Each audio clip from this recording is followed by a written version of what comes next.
eyesight, in our seeing. But we know that all of these things have happened. Anything that we experienced in the last 2 years, anything that was experienced in the last 2 years was experienced before, since this world was created. And guess what? The world is still here, and guess what? Testimonies are still here about the goodness of God. How the Lord brought people from generation to generation, how he brought them through to this time where we in this generation can literally experience God in a great and a significant way. And if we sit back and all we can talk about is the devastation and what happened and then all of the negatives, then we haven't learned, we haven't embraced opportunities. You know, the Lord told Joshua in the first chapter, he must have told Joshua to be courageous about 5 or 6 times.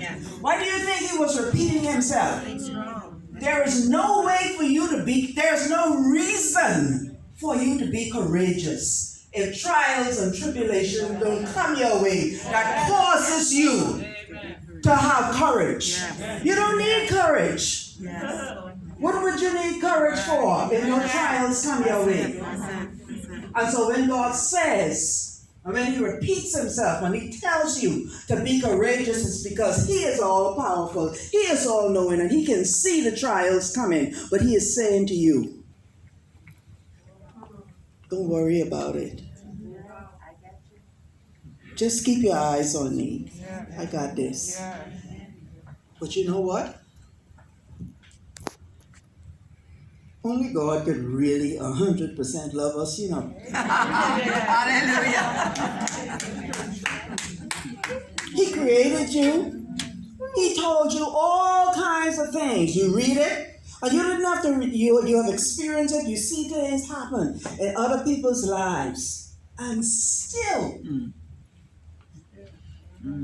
you think you know more than God. Think you how to fix your life, how to fix things, how to do stuff better than God.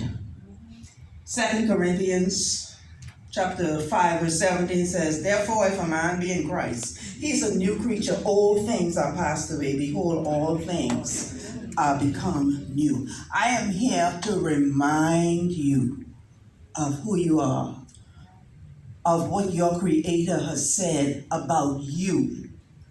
And so there is no need to feel less. It doesn't matter what circumstances look like. It doesn't matter what anyone says. Once you keep your gaze on God and you remember what he has said about you and believe what he has said about you, then everything will be okay. Every day will be a new opportunity for you to start fresh. I am so glad when